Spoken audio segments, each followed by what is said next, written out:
I had a couple MAGA clients that like, they started healing and they realized that like Trump wasn't great. Started dating leftist women. Yeah. And they call me up and like, this is the best relationship I've ever had. Oh my God, they're so kind. I'm having a great time. They're like, we kind of fight over some things over my politics because like, they're telling me that I'm voting against the rights, but I love them so much. And I'm like, this is so wild.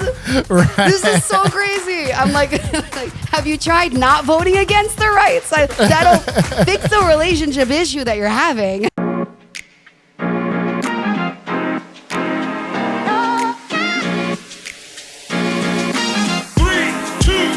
Seanydoo.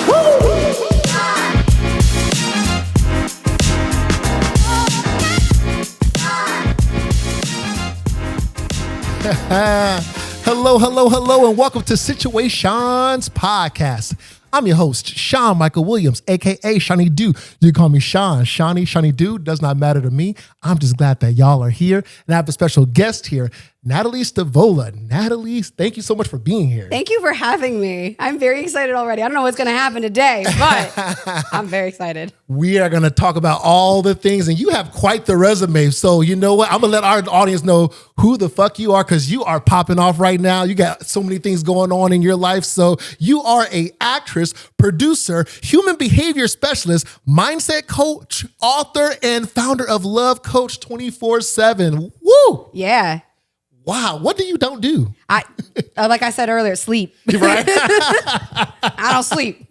Exactly. Hey, that's because you're busy changing the world, helping people, and you know, and like through like digital media, coaching, all the stuff, right? Yeah, it is. I have a big passion for it, and it's like it's something that I knew when I was a kid that I needed to help other people. I needed to be on stage, and I also knew I needed to be an actress. So it was like that whole mess. And now flash forward, there's a through line. Like it all seems to, you know, the human behavioral specialist part of it. Cause I have a background in psychology and communications. Mm-hmm. And I was double major criminology in there for a little bit. Cause who doesn't love figuring people out? Yeah. And actually I thought when I went to college, my mindset was, well, if I can't be an artist, cause I wasn't allowed to be growing up, my family loves it now, but I was like, you know what? If I can't be an actress, I'm going to be an FBI criminal profiler. That seemed like the same. I mean, in today's environment, it's not too late to do it. I've hit up some of my contacts. I've been like, you guys hiring right now? Right? Y'all need help. Yeah. Unfortunately, we got Cash Patel in charge, so exactly. they're not looking for a solution. Right. Like, I don't know what he's looking for because it's something. Right. Also, I'm a stand-up comedian, so there will be jokes here. Yes, let's go. Go all the way the fuck off. Oh my God, I can't. Speaking of go all the way the fuck off, get your go all the way the fuck off t-shirts. If you're watching on YouTube or watching on Spotify, you'll see it pop up here. Go to situaseanspodcast.com, click on the merch tab, and get those shirts. Let's get it. Get the shirt. And so for those of you that are, you know, listening to the podcast for the first time, especially if you're, you know, part of Natalie's fan base, this is Situaseans podcast. We talk about dating, relationships, mental and emotional life experiences. Ooh, fucking we. And today we're going to be talking about how, you know, men and women can, you know, find inner confidence to find love, lasting connections, and even just create their own paths to happiness and success. We also got a couple of hinge or unhinged listener submissions that you all have been submitting. And we got a personal story that someone shared that their frustrations with the apps. So since Natalie is an expert in things in media and relationships, you're going to help us unpack that. Ooh, I'm excited about this. I can't wait for that. Oh, all of it. Yeah. So kind of just starting off at the top, you know, I know we're going to be kind of going, you know, all around, and like, I love an open format like that. Like that's the way to go, right? Yeah. Oh yeah. We'll do it. I'm here for whatever. Just throw it at us. Let's go. Exactly. So kind of starting off. So, you know, we're out here in beautiful LA, and I know just, you know, giving everything that's going on in the environment, you know, we're all trying to stay safe. I know ice raids, fuck ice, all that stuff. Yep. Yeah, it's just insane. And right now, even just in LA, are you from the West Coast originally, or where'd you grow up? I'm originally from the East Coast. Oh. So I'm originally from Connecticut. Ah. And then shout out Blue States. Yeah. And we had great education systems there, obviously still do. And then I moved to Florida. I learned a lot when I moved down there. I wound up being like 2 years ahead in education. Mm-hmm. I wound up watching schools be shut down around me because they did the No Child Left Behind. So I saw the damages and the effects of the way that we run our system, because when you have low income systems and low income areas, which is where you have systemic racism, right? I watched schools get completely shut down, defunded, and then you had these kids that were completely displaced that didn't have a school to go to within 100 miles. Right. So you created and perpetuated just more, more people struggling.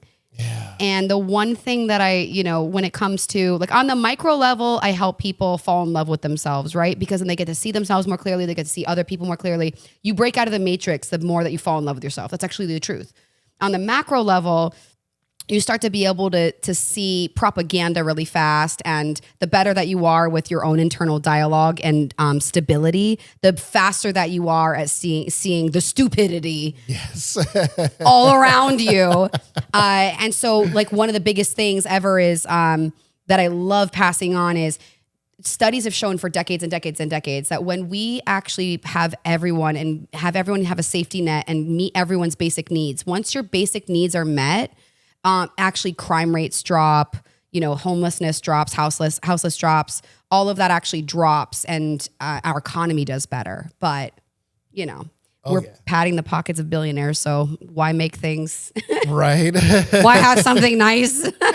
But this works and applies in relationships too. Like if you're not meeting your own basic needs, you're going to pick people that go against your needs too. Yep. If you're against your needs, you'll pick people who do. Exactly. Because if you don't know what you want, how you're going to find something. Exactly. Couldn't have said that better. Tea. Right? We're going to get all the tea here, right? And even just in LA. So tell me, like, what are some of your favorite things to do out here, or some of your favorite things about the city? I love the people. Yeah. I love the people. LA is one of those spots where, yes, we have an island of misfits. Mm-hmm. All of us came over here. We were hoping on a dream and a prayer. And then we find some people that live here already too. And they're like, oh my God. I absolutely love the people. I find incredible people everywhere.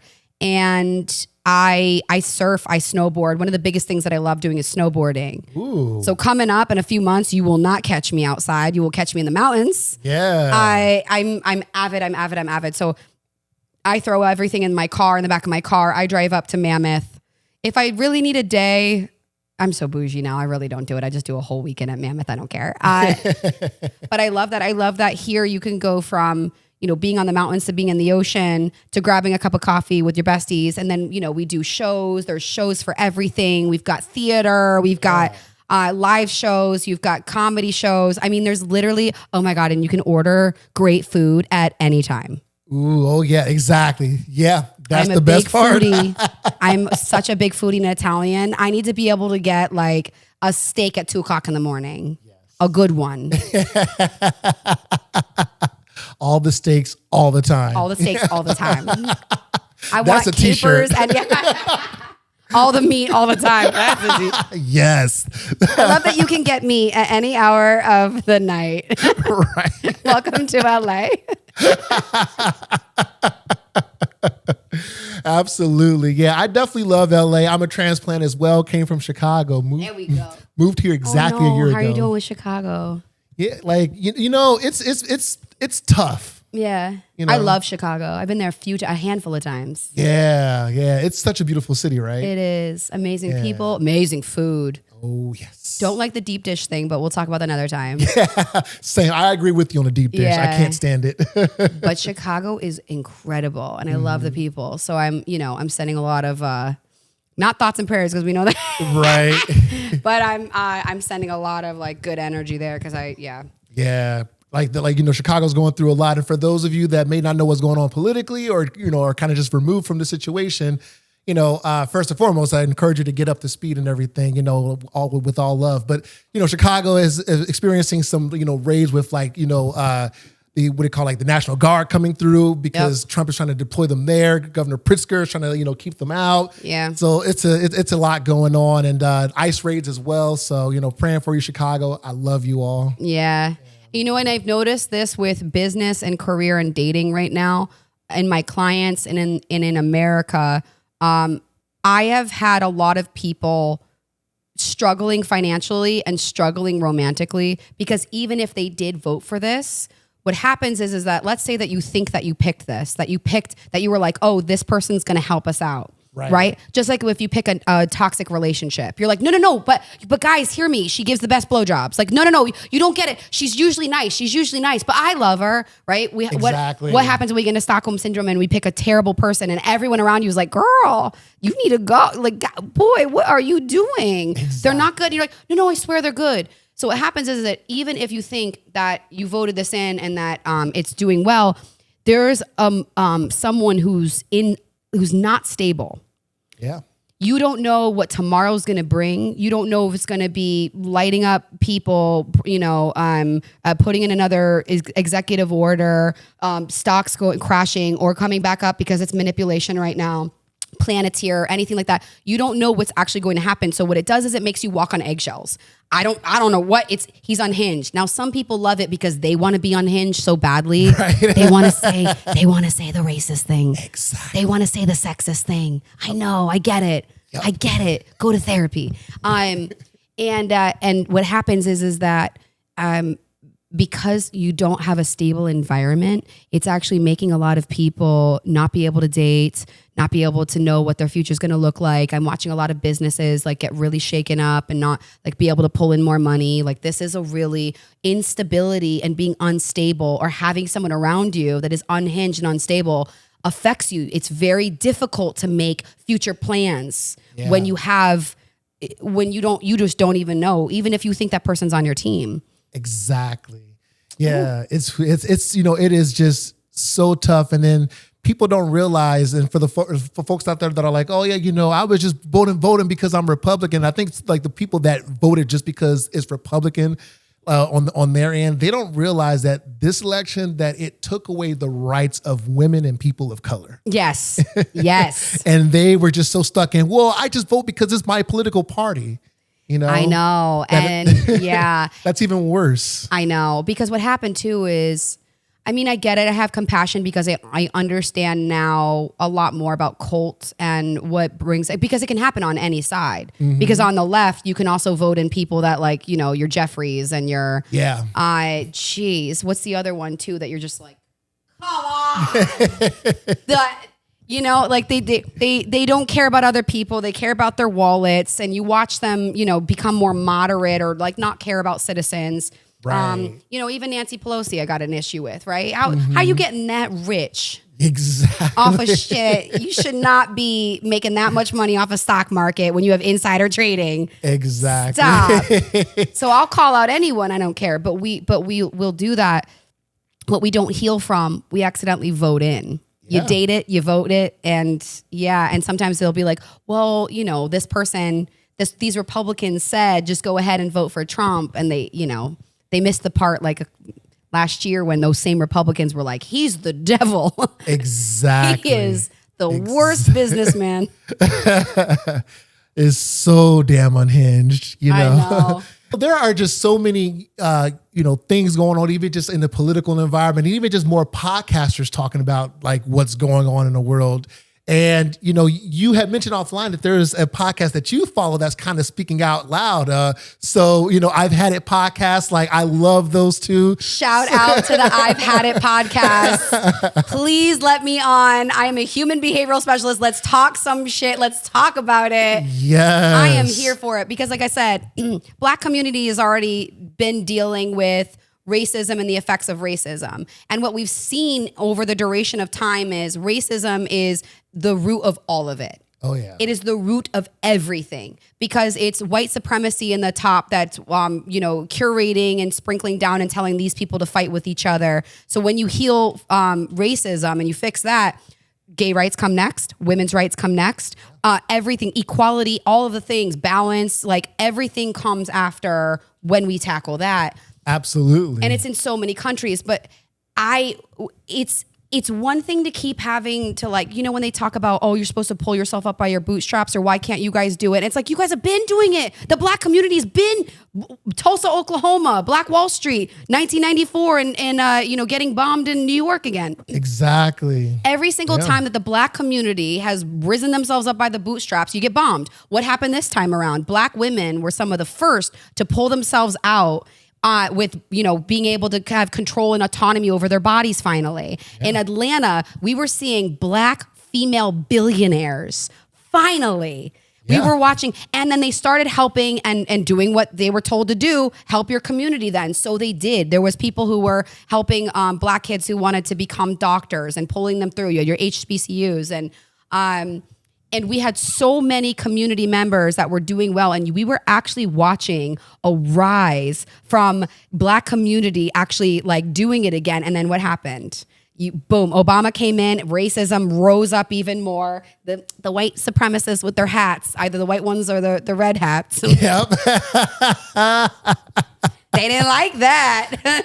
And then what happens? You take away birth control. Why? Because birth control and condoms predominantly are going to help the lower income communities who have so much trauma. What happens when we have trauma? We want to escape our emotions. You don't get to control when you have trauma what happens. You have fight, flight, fawn, and freeze. There you go. Some people will fuck their emotions away, eat their emotions away, overwork their emotions away, right? And so what happens? People make mistakes. Mm-hmm. It just happens. And so how do we get control over Black community and over anyone low income and over anything like that? Take away their autonomy. Yeah, exactly. You see, y'all, like, aren't y'all glad that I have Natalie on the show? I am She here is for it. speaking So facts. yeah. So shout out to those women speaking up, because we've needed way more white women, specifically white women and white men, who are like no longer staying silent because they want to keep the peace or because they're afraid of virtue signaling. Yeah. I saw someone post the other day, this wonderful Black woman was like, no, virtue signal your virtues. I want to know if you're racist or not. Go ahead and signal. Right. Like, let us the fuck know. But to those women on the podcast who are speaking up, and like white women who wake up and stay awake, it's uncomfortable. Yeah. You got to face white guilt, white fragility. It's kind of funny. Sometimes I went through that. My friends laughed at me. They're like, okay, white savior. I'm like, damn, I did it again. You're right. It takes going through all that. There's literature out there. Pull your head out of your ass, do some research, and help someone else. Exactly. Because Lord knows people of color have been uncomfortable our entire existence. Oh my God. Yo, and when you do more trauma work, for anyone out there who doesn't understand racism, do more trauma work on yourself. When you see yourself more clearly, you'll see other people more clearly. By the way, it's the key also to dating and reading people really fast and walking away from things that actually trigger you or traumatize you. Yeah. But oh my God, when you wake up, I remember when I finally woke up and I stopped gaslighting my Hispanic and Black friends. So I was like, what are you talking about? He's being nice to me. You're just being angry for no reason. Oh my God. And when I finally woke up and I did my trauma work and I really started to listen to my intuition. And when I felt uncomfortable, I realized it was I either said something incorrect or rude or disrespectful, or someone around me was doing it. And it wasn't my friend. They were reacting too. I was picking it up. And once that started happening, I remember the elevator closed with me and my best friend in New York after this guy was like gaslighting her, but being nice to me. It was so weird. And she's a beautiful Black woman. Oh my God, it's gorgeous. And to the nines. And like the racism that I've watched happen to her in front of my face. Wow. Wild. And I'm like, this is glitch in the system. What is happening? But when I started saying the little things, we got into the elevator and I looked at her and I was like, should I say it? Should I say it? And I just looked at her and I was like, did I just see and feel what I think I saw and feel? Was he just like low key rude and disrespectful to you, but like nice to me? And her shoulders sagged and she was like, yeah, girl, called a microaggression. Yeah. Yeah. It was like, he was looking at me like, how dare you, Black woman, ask for more and ask for anything and not be happy about where you're at. Right. Meanwhile, the hotel was on her credit card. Right. So you should be sitting up straight calling her a queen. The fuck are you? But I remember for the first time in my life, I realized that my friend had to protect herself with me our whole lives, 20 years of friendship. And now she was able to relax. And it's so funny because now everywhere I'm like, yo, I see microaggressions everywhere. Yes. They're everywhere. Sydney Sweeney, what's her name? Is that her name? Oh, yeah. Girl, what are you doing on that jeans commercial? Right. What are you doing? Did you not read that and go, this feels a little, shouldn't do it? Exactly. Read the room. Right. And turns out she was a registered Republican as well. Go figure. I was like, what? And she's working with Jeff Bezos on some stuff too now. You're like, oh, this check. Oh, yeah. You know, it's insane. We gonna call it. Hey, Right? if she wakes up and comes over to, waking up and helping other, great, all for it. I don't care. We've all had our head up our ass. Exactly. Pop out anytime. Exactly. We'll be here for you. This podcast is gonna. I love where this episode is going, though. Me too. You all, we did not script this. Like this is just off the cuff. I've been pent up. I've been trying so hard, and my algorithm gets shut down so much right now because I'll see the fuckery, and also too, I gotta share this. I have clients that were MAGA, and I don't mind coaching MAGA. I love everyone. Come to me. We're gonna get you good stuff. But I explained to them like they were dating women that were awful, and turns out with my MAGA clients, they actually usually have a mom or dad that's narcissistic or really verbally abusive. Ah, yeah. It's so what happens is that they vote in what's familiar to them. So the screaming inside of themselves, the nastiness, the disrespect inside of themselves, when someone outside of them is disrespectful, it's a vibrational match. It's a fucking match. They grew up with it. So I remember they would come to me and they would be like, Coach, I don't know what's going on, but the women I date, they're like rude, they're disrespectful, they're horrible. And I'll go, and then I'd find out they're MAGA, and I'm like, are you dating conservative women? And they're like, yeah. And I'm like, okay, so here's the deal. If someone doesn't if you notice that they're disrespectful to other people, chances are they're disrespectful to themselves. They're going to treat you the same exact way. There you go. And I had a couple MAGA clients that they started healing and they realized that Trump wasn't great, but they still got a kick out of him. They're like, well, I still like him, So I was like, okay, whatever, progress. But then they started dating liberal and leftist. There's a difference, guys. There's liberal and then there's leftist. Liberals, we have an issue with the white liberals. We're getting there. I was that for a little bit, and then you do work, and then you're humanitarian. And so but I remember they started dating, both of them, still vote for Trump, started dating leftist women. Yeah. And they call me up and like, this is the best relationship I've ever had. Oh my God, they're so kind. I'm having a great time. They're like, we kind of fight over some things over my politics because they're telling me that I'm voting against their rights, but I love them so much. And I'm like, this is so wild. Right. This is so crazy. I'm like, have you tried not voting against their rights? That'll fix the relationship issue that you're having. Exactly. Oh, goodness. That tickled me, though. And my one client, man, Coach, you're right. These conservative women are mean. You don't say. You don't. Shut up. Really? Have you gotten into slut shaming yet? Right.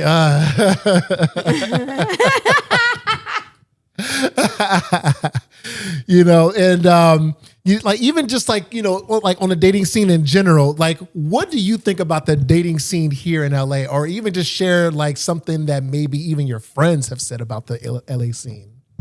I mean, mostly what I get out here when I'm around some of the guys and I'm kicking it is, and I just heard this the other night, is they kind of go with oh, women out here, they're so attractive, but you have to watch out for the attractive dumb ones or the gold diggers. And what's interesting is that I know so many men that don't have that experience in LA because they've done the inner work. Right. They're not afraid of someone taking things from them. So, and they also have standards. They have good standards where they're like, no, I want someone I'm attracted to, but also that I can talk to. I'm not going to lower my standards. Right. So what happens is that these guys just wind up getting taken off by the shiny object of oh, she's hot, but they stop there. Mm-hmm. Yeah. And they don't realize that it's no, you can have hot and smart. You can have it all. You can have it all. You can do it. So, I mean, LA is, don't get me wrong. We live in the land of make believe out here. It's La La Land. Everyone's beautiful. It's shiny. It's amazing. It's crazy. Miami is a whole different beast. Miami, I feel like there's a lot more transactional out there as well too. Yeah. Miami's a whole different beast with dating there. So anywhere that you go, you're going to have something to overcome and something that you're going to see. But honestly, it always comes down to if you're consistently seeing something that you don't like, either you're in the wrong place or you haven't done the inner work on yourself. That's it. There you go. Get in a different room. You don't like that room? Go to a different room. Right. Yeah. Yeah. Absolutely. And like, I remember like when I first got out here, some of my friends were saying, well, you know, I feel like people, like they were telling me, I feel like people in LA, they want to date, but they're afraid to date because everyone's pursuing their content creator careers. That sounds like they're projecting though. You know what I mean? Exactly. Or that sounds like they want to be a content creator, but they can't do it. So what's happening is that they're manifesting content creators in front of them. Right. Everything that you see that bothers you is the trick to what's going on inside of you. So if I'm around, so for me, let's see, what was one of the patterns that I was around? I felt like I wasn't special or important. Yeah. And I still do work around that one.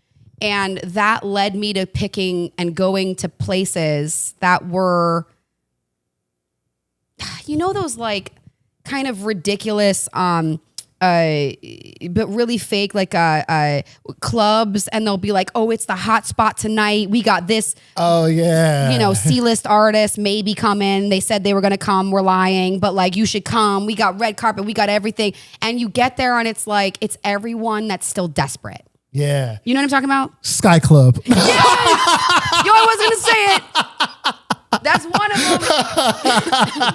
Not all the time. Sometimes there's lovely. Yeah, I've been there a couple of times, but yeah, I know exactly. There's a few out there like that. Yeah, and really, what it is that I'm feeling unworthy because I'm not on the carpets of the Oscars and the Emmys yet. I will be, but sometimes I'm rushing because I have that. So I had that desperation. So I'd go to those places that also had desperate people. And I had the same conversations over and over and over again. Someone would find out that I'm a dating coach, and some dude would come up to me 5 in a night and go, "So do you think the rise of modern feminism is killing dating?" And I'm like, oh God. Please tell me, like, I know exactly what TikTok you found that from, what red pill community. And also I know exactly what your wounds are and what your childhood trauma was based on what you say to me. And so usually I'll get bored because I'm like, fuck, I promised I'd be out here for at least an hour. So I'll usually just like fix them real quick. And I'll be like, so actually why you're saying that is you keep saying this. And I'm bored. And then I waste an hour and then I go, but this is what was happening. That's on me. Yeah. I know that if I go to those parties, those aren't where I want to be. My friends aren't there. You know, like it's not moving the world. It's not humanitarianism. It's not part of my core values. It doesn't move the needle for me. I've already worked with a lot of the people there. A lot of them I don't ever want to work with again. They're not, a lot of them are rude, disrespectful or whatever. I don't want to, so I'm in the wrong room. But because I'm so desperate to be seen, I'm projecting it. And so I'm going to see it reflected back to me until I sit down and I get uncomfortable and I take a hard look at like, damn, you know what? I don't feel worthy. I feel uncomfortable. I'm scared that I'm not good enough. So let me sit here. Let me do some journaling work. Let me work with a therapist or coach. Let me flip it. Let me feel worthy inside of myself first. And then let me go like, what are the places that bring me joy? You know what? When I hang out with my homegirl Rose, damn, that brings me a fuck ton of joy. I don't even care what we do. Go dancing, whatever. But I wound up meeting people out when I'm dancing and film because I'm just having a good time and I'm having joy and I'm listening to the music that I like listening to. So, or like, what are the ones that are like, I get a group together and we all go snowboarding together. And from that group, I've created this like amazing friendship group where like, we'll travel together and do different things. So I listen to my intuition now and I go places where I feel respected and seen and important. And that's reflected back to me. And then that leads to more things like that. Yeah. It's a long-winded way of saying, do your work. No, you see, I love what you're saying because you're helping so many people out there, and a lot of people do need to hear this. This is the hard truth that needs to be heard. So uncomfortable truths with a white woman and a black man. You're welcome. Exactly.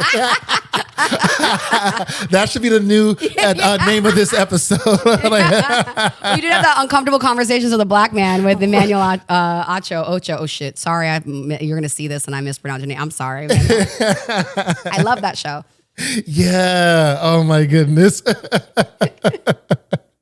And so like, even like on like, you know, you being like a behavior specialist, a human behavior specialist and like a mindset coach, so like, can you kind of tell me like what inspired you to kind of get into that field? Trauma. Yeah. I don't know if that was inspiring versus ass kicking me in.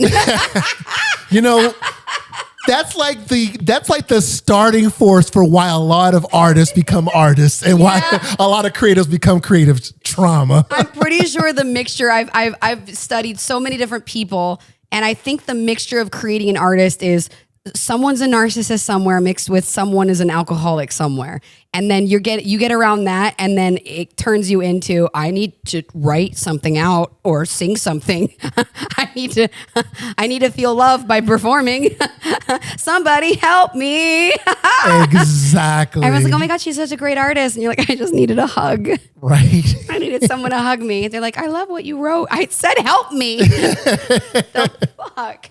Right. I really connected to what you wrote down. It really moved me. Have a great day. You're like, Exactly. help. I'm crying for help. She's so funny. But I actually turned out to be an alcoholic. Shocker. I'm 8 years clean and sober now. And I never. Congratulations too Thank from you. that. Yeah. And I never wanted to be. It ran in my family. Addiction and alcoholism ran in my family. I never wanted that, but I have the disease. I'm prone to it. So I actually became it. I say that to share this to say, even though I was blocking out and blacking out my existence and browning out and all that fun stuff, the brownouts are when you like kind of come to, and then you're like, oh shit. And then you drink more because you're like, I don't want to remember this. Exactly. And they should call it whiteout too, but I think that's a different thing. Never mind, we shouldn't call it that. I had fun blacking and browning out. That's why they call it that, because it is fun. So I say that because a lot of times people who go through trauma or addiction or alcoholism, we can experience a lot of shame and grief over the time we've lost, over feeling like we lost control, that we weren't in control. But the thing is that actually I was guided the whole time. We all are, whether we like it or not. Those ass kickings are part of our God guidance and universal guidance. So I was not allowed to be an artist, right? Not allowed in my family. I was encouraged to be a lawyer or a doctor. Not happening. But I did. We joked that I would have been a broke heart surgeon for sure. I'd just operate on everyone. And I went to college, and what moved me was I remember one of my favorite actors, and still to this day I love him, Scientology or not. Tom Cruise. I think he's brilliant. He's absolutely brilliant, and I think he's a really great person, and he's amazing on set. I don't agree with the Scientology thing, but that's okay. Great person. And he studied psychology. So I was like, that's it. So I can't admit it'll be my back door. So I did psychology, but then I was fascinated by criminology. So I was double major for a bit. But then my mom was like, you need to do economics. So I failed that 3 times, got the F's removed. And then I was back to psychology. And then I was, I was told the hot guys were in communications classes. So I went over to communications. And then I got fascinated because what I wound up studying was it actually helped me become a public speaker. And I was scared. I couldn't talk to people. I could only drink to talk to people. I was socially awkward. I had no friends. And alcohol saved my life because I couldn't speak up for myself. These classes, I remember I did a poem by Maya Angelou, Phenomenal Woman, and I had to share it in front of the whole audience of people in FSU. And I was like, but it got me. I started to feel something. Words have power. And then I started learning about propaganda. I was fascinated by media and propaganda and the effects of media on the brain. And then I started learning about one of the first movies that ever came to America.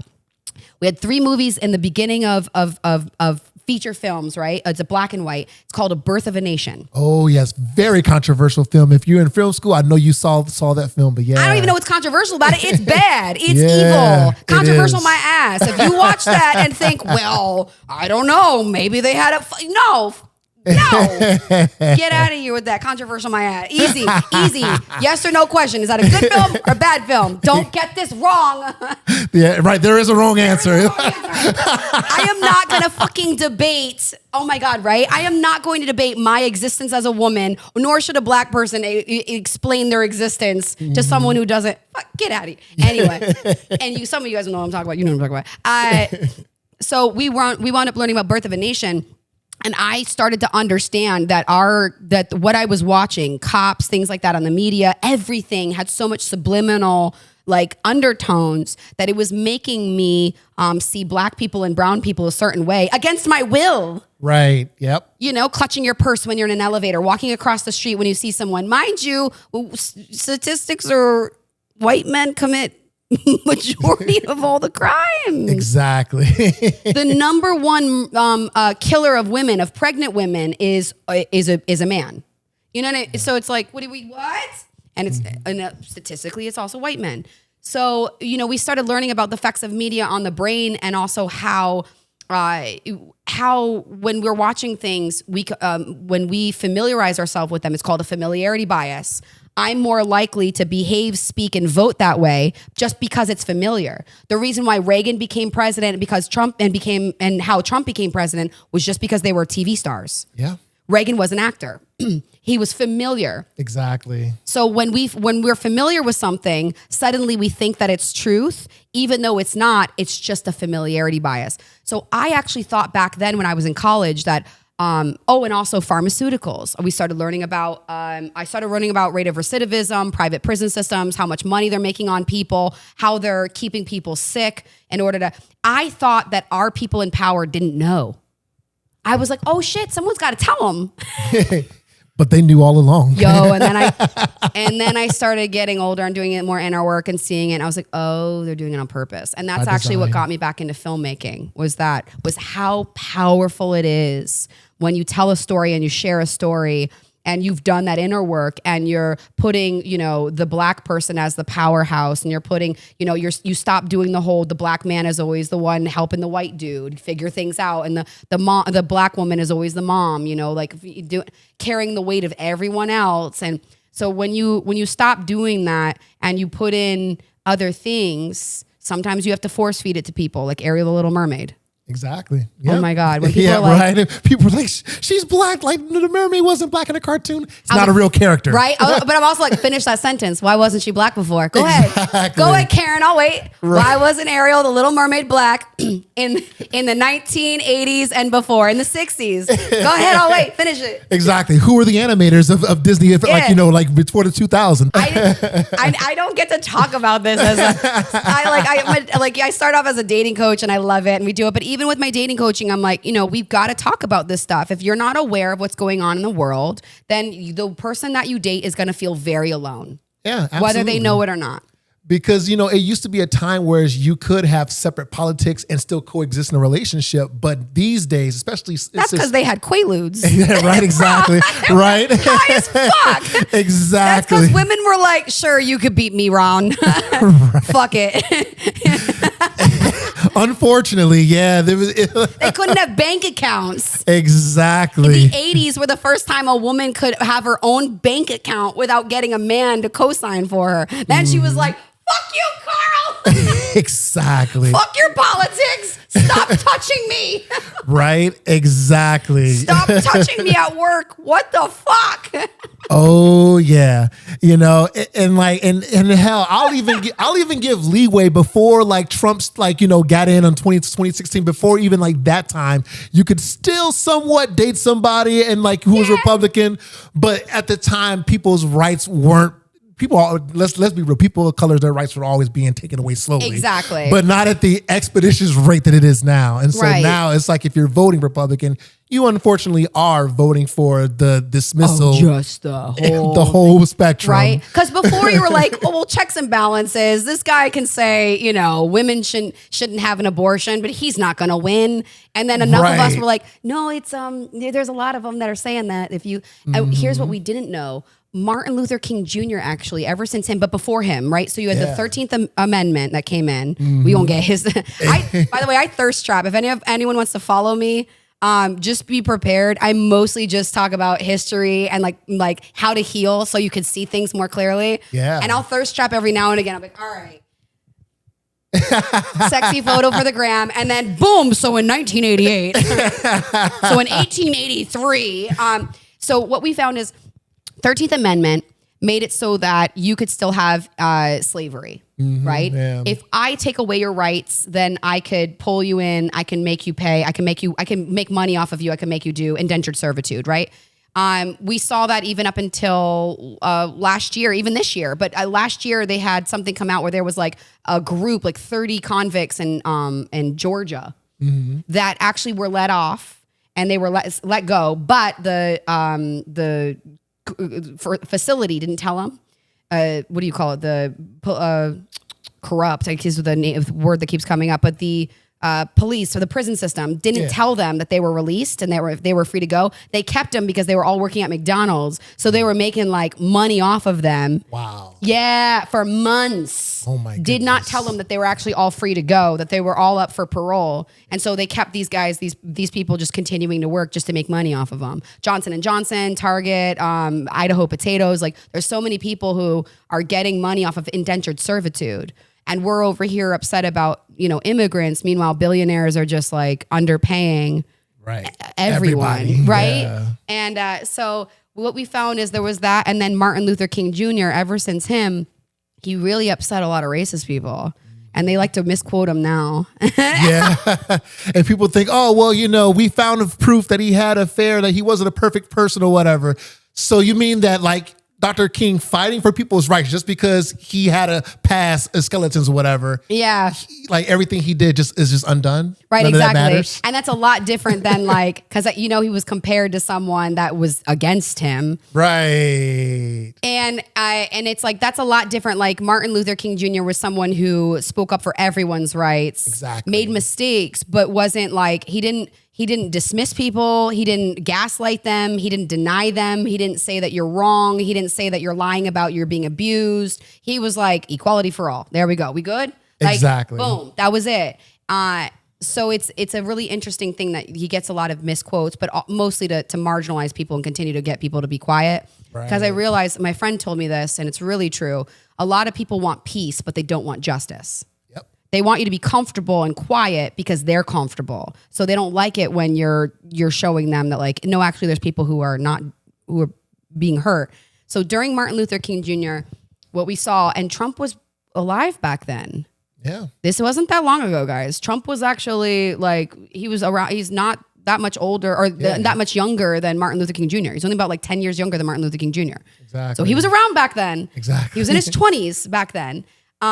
He was racist back then too. There's videos. Roll the tape. Right. So what started happening back then is we saw Christian nationals started to stack our government and our locals with their loyalists.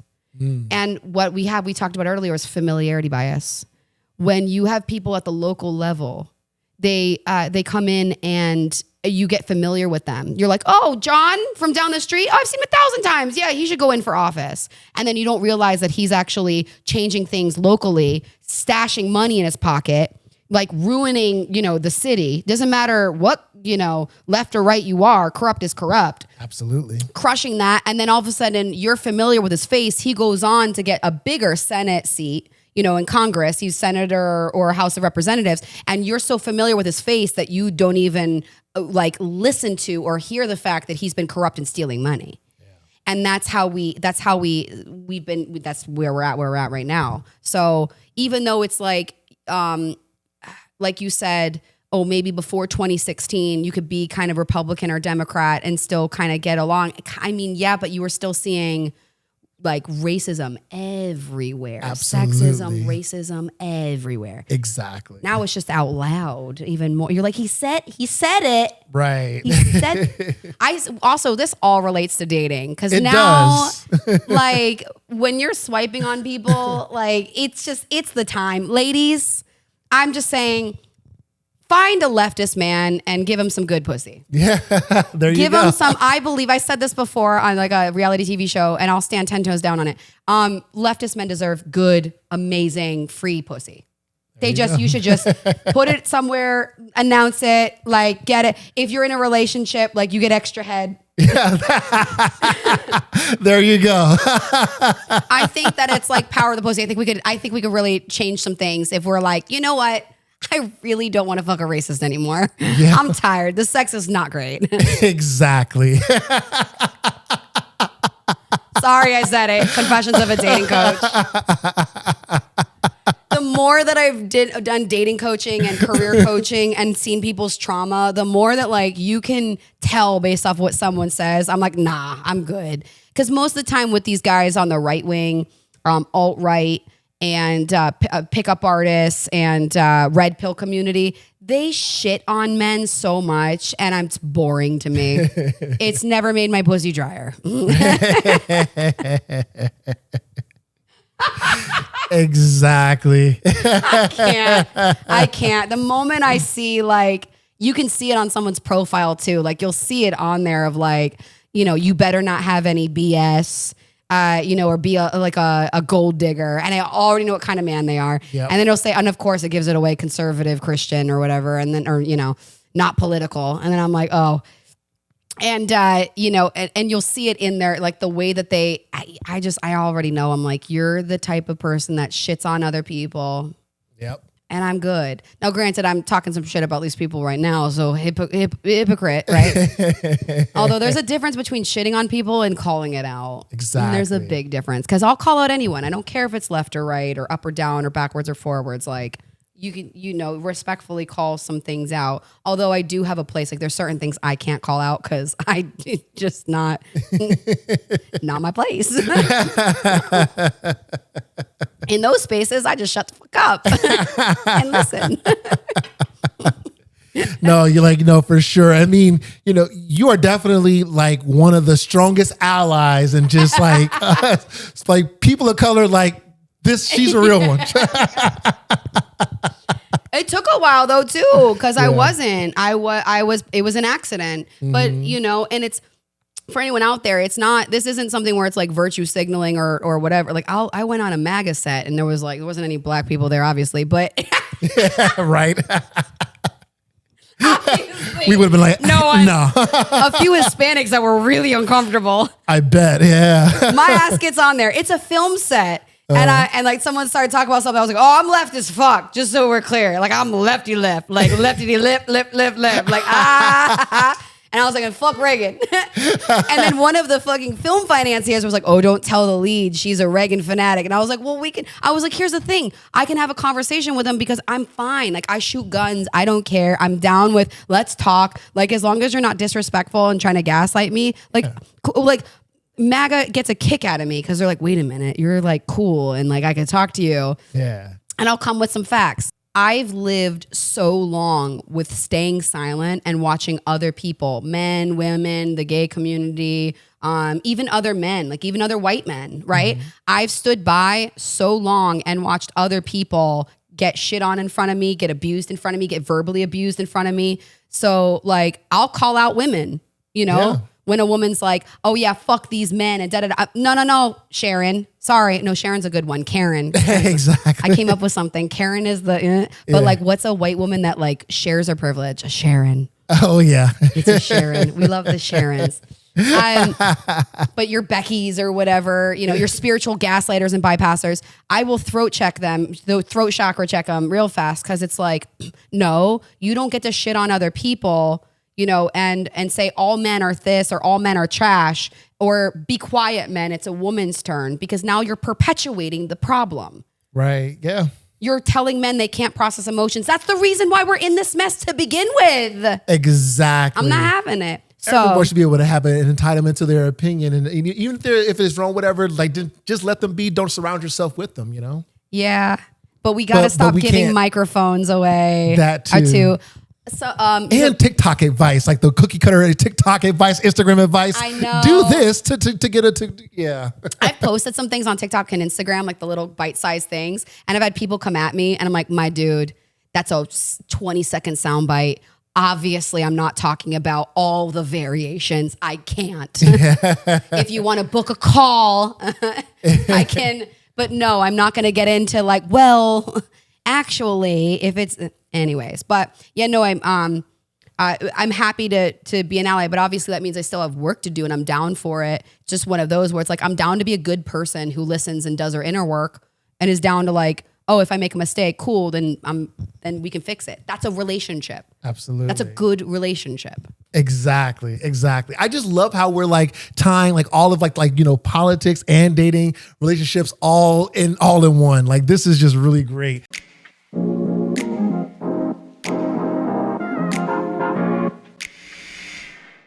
Trying to improve your skincare game? Guess what? I got a little something for you. You can improve the health of your skincare with the Vogue approved. Yes, you heard that right. Vogue as in Vogue magazines, the models. Yes, that Vogue. The Vogue approved beauty product, Herbal Face Food, the most potent anti-aging, multi-correction skincare product on the market. Yes. So hit that link in the show notes or video description and use our code SPHFF to get 20% off at checkout. Visit herbalfacefood.com to get started. That's herbalfacefood.com. All right. And use code S as in Sam, P as in pineapple, H as in Henry, F as in Frank, F as in Frank to get 20% off at checkout. That's SPHFF to get 20% off. All right. herbalfacefood.com. Okay. Y'all got the hookup. So let them know that Situaseans podcast sent you. All right.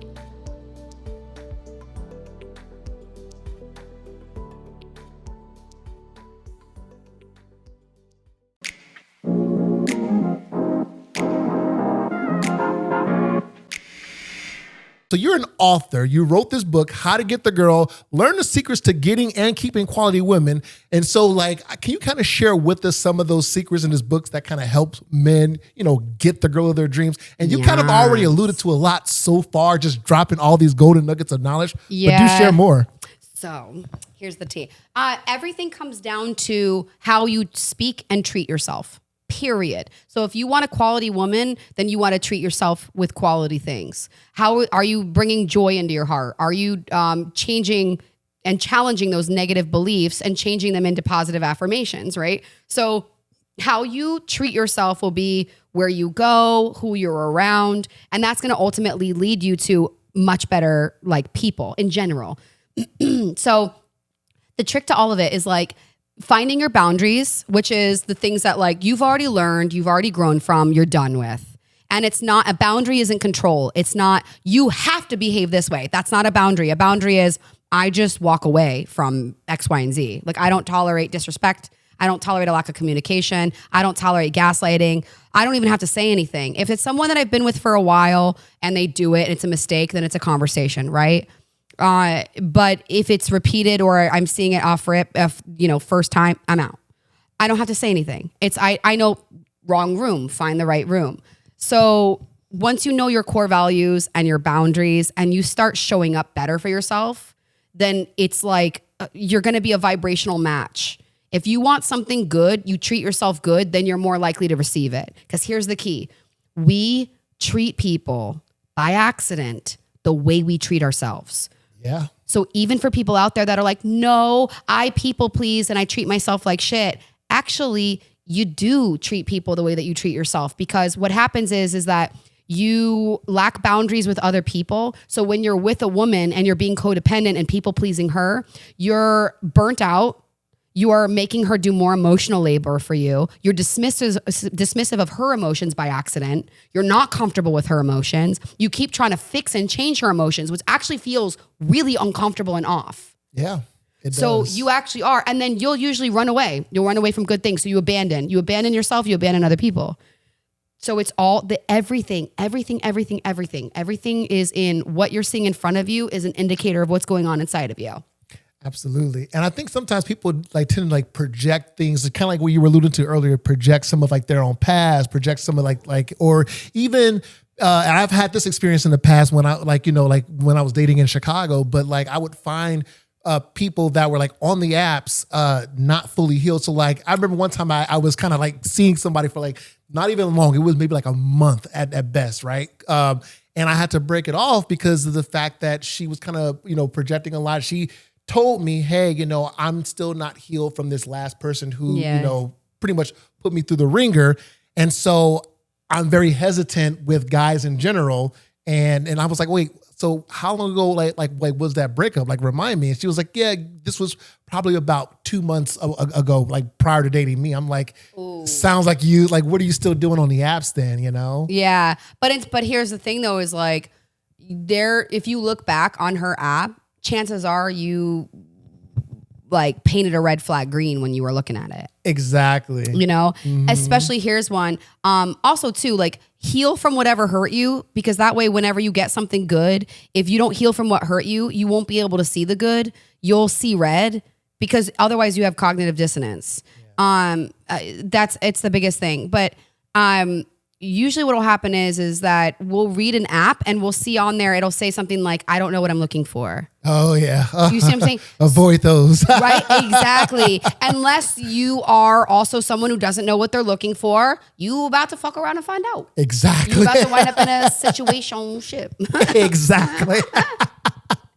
But you're going to learn something. And my thing now that I really learned, which was the biggest, is if I'm getting pulled towards something or someone, fuck it, dive in. See what this is trying to show me. I had a situationship that lasted for like a year that I couldn't get, or 2, or I don't even remember. And I went back to him 3 times. And each time, because I'm a coach, so I'm such a straight shooter and blunt as fuck. And I was like, all right, here's the deal. I have some unhealed wounds that are pulling me towards you. I feel not special, not seen, not heard, not important. And I feel like anytime someone disappears on me that I did something wrong and it's my fault. I was like, so I'm going to work on those things. And I know that when I'm done and I've healed from a lot of that, I'm going to walk away from you because I know we're in a situationship. I know we're friends with benefits. I know you care about me. I know you love me. And I know you love me because you're treating me like you treat yourself, which is not great. Right. Oh, I called him on it. You know, if you hear this, you know who you are. And I was like, but you know what? Every now and again, I'm just going to need a reminder that it's not my fault, that I'm safe and that I'm special, seen, and important. Got it? And he's like, oh, yeah, okay. I'm like, great. Take your clothes off. Let's go. And what it was is that it was like, I needed to face the reason that was pulling me towards toxicity for me. Yeah. And one was I'm afraid of success. So when I get around someone who's chaotic, then I don't have to face my own fears of success. Right. I could just escape into your bullshit instead of like me actually becoming successful. You know, I had wounds around worth. So I picked someone that hates himself, can't show up for me. Oh, and here's something too. First 3 months are the honeymoon stage. You do not know shit about that person. All you know is if something doesn't go their way, how do they react? How do they speak about other people? That is the honeymoon stage. Is you're high on them. Do not spend all of your time with them. It's like 1 or 2 dates a week. That is it. You need time to come down from that high. Right. So that you can assess that person when you're neutral, not super high, not super depressed, neutral. Exactly. Yeah. Then, yeah, after 3 months is when you can be like, oh, okay, cool. I could be exclusive with this person. Right. Some people can jump in fast or whatever. You'll figure it out and it'll work out. But typically it's like in the beginning, going too fast will make it burn out just as fast. Absolutely. Absolutely. Yeah. That was, you just described my COVID relationship, like the first few months, because everything was closed down and we were just like all around each other a lot. And I think part of me too was just like, well, no one's dating right now. And I don't, you know, as she's cool and all, maybe I could just stick this out a little bit longer. Oh no. Right. But your Became belief like a year system, and a half, those voices in your head had you like stuck on there. Cause that was a limiting belief. I can't get better than this right now. Right. Yeah. So you stayed there, but we all learned a lot from that stuff. I was with some crazy people during COVID, but I was also coaching. I was coaching people. People were doing long distance relationships. I was helping them with all kinds of things. So no, there's plenty of dating. Oh yeah. Yeah. That is Let's true. go. COVID's not going to stop people from fucking. Right. No, that's not. COVID was just dark times in general. Exactly. I think everybody had a Does it feel like we're back in COVID again now? Right? Like we never left. What the fuck? Right. We're just living in a simulation. We all just died. We died in 2020, right? It can't. I'm like, all right, like.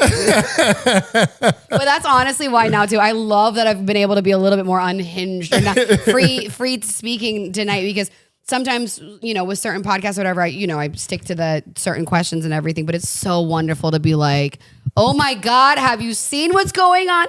But it's like that in dating now. It's like, guys, women, you do not have to worry about coming off a certain way. You actually do want to find out if someone's in alignment with you.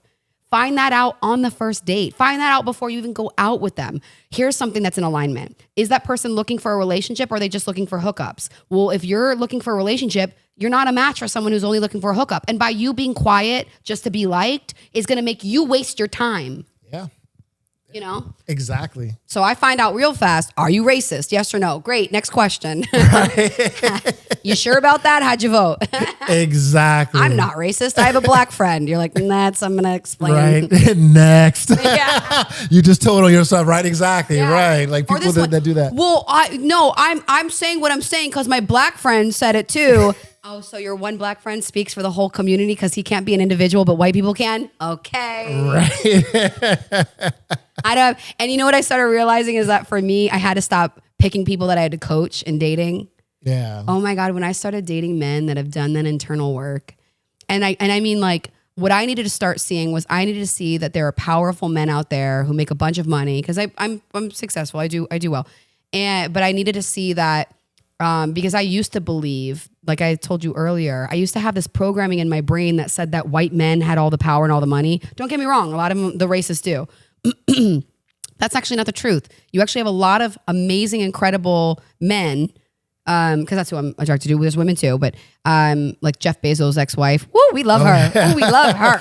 Right? She gave away like billions of her money and before still, settlement. Yeah, she still has money. She knows how to like make money and give it. Oh, I just love her. Right. And so I had to learn and see that there are amazing, powerful men out there who make a lot of money, who are grounded, have done the inner work, and are humanitarians, and who look at Trump and think that's a disgusting man. How could you ever want to ever look up to someone like that? And I needed to see that those men exist. And when I'm around those men, oh my God, it's like I can breathe. There's no coaching. I'm not teaching. I'm just here. I was around this one guy that told me that there's this like uber alt-right woman who was trying to sleep with him. Super MAGA. She was trying to fuck him so badly for years. Finally she got her shot and they started talking, and he's humanitarian, super left in film industry. And she started talking about like, anti-vaxxing and conspiracy. And don't get me wrong, I'm pro-choice on vaccine anyway. I'm just not down the conspiracy theory on that shit. But conspiracy theories, there's a lot that are true. And so she started talking like, about like the immigrants and, these criminals. And he was like, they're not criminals. Actually, majority of immigrants that come in don't cause any crime whatsoever. Exactly. Majority of our crime, vast majority, it's like huge percentage, 80 or 90% is all, Americans. And she goes, oh no, don't tell me you're one of them, left. And he goes, don't tell me you're one of those. He said that I'm going to have to share this because fuck it. But he got,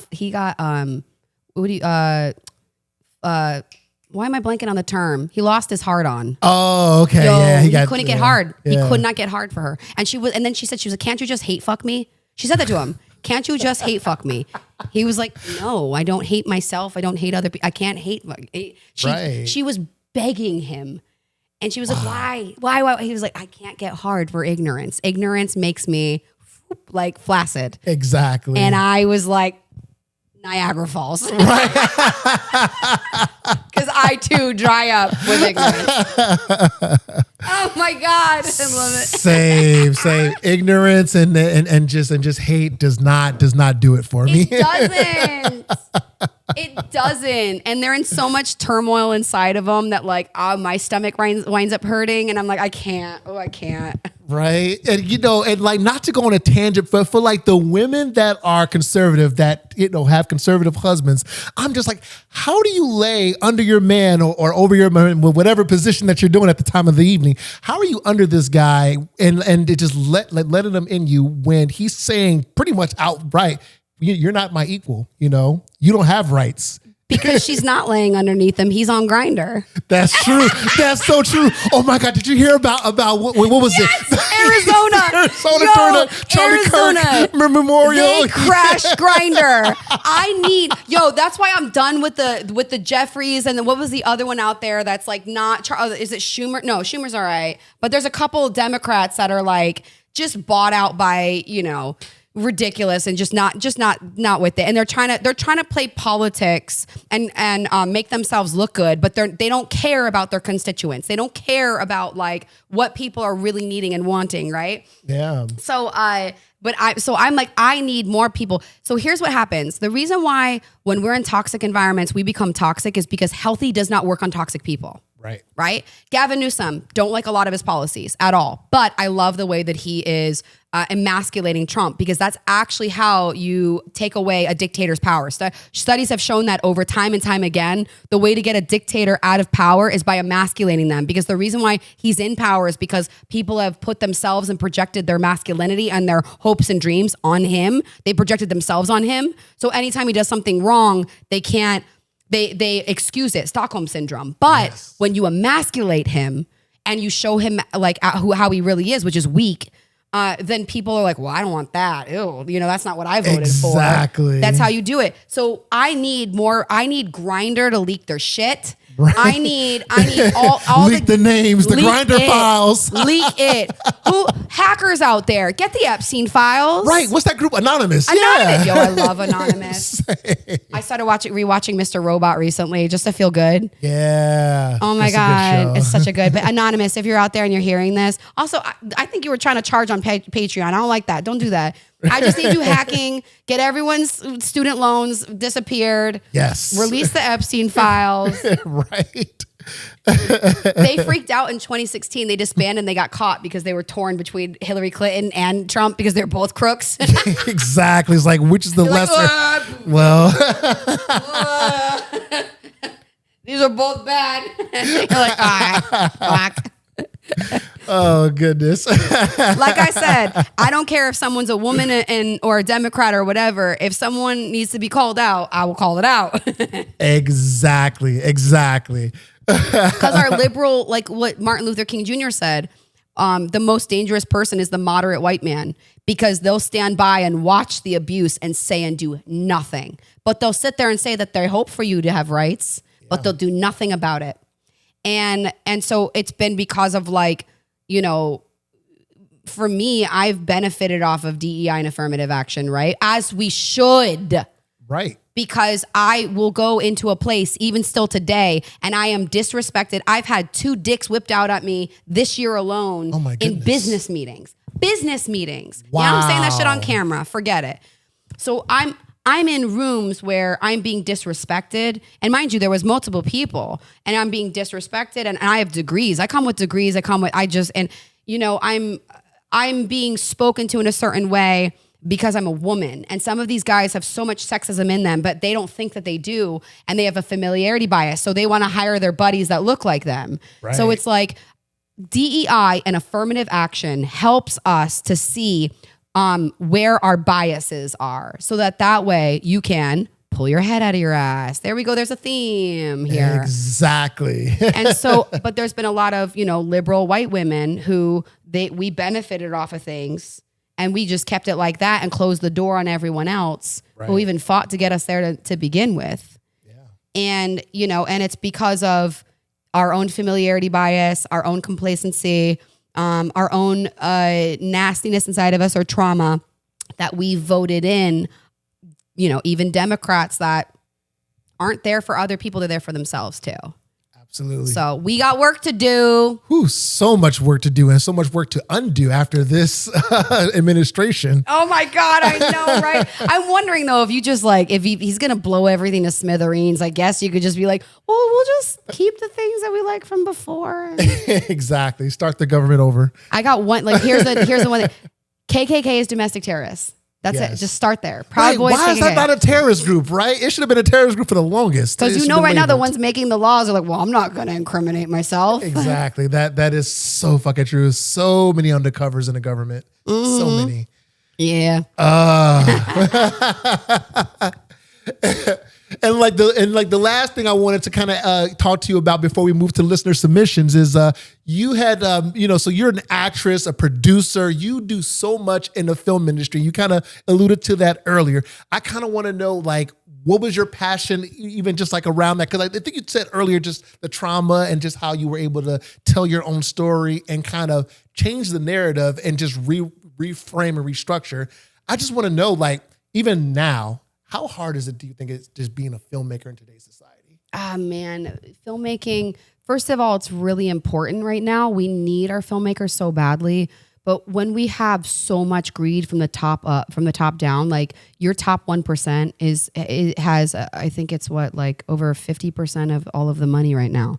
So we see it in the film industry so badly. Yeah. It hits the middleman, which is me, the filmmaker, right? The producer. So it hits the middleman.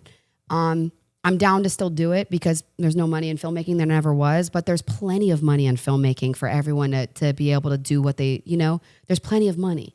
So the other thing is that, like, Trump with the tariffs on, filming overseas for filmmaking or not doing it. Like it's so what's happening is that I'm watching this in filmmaking. People don't know what's going to happen with filmmaking. They're also so afraid to even have a voice because you can wind up on some sort of list. These are conversations I have to have with my filmmaker because I'm working with people in the communities, in different communities that are, brown and black.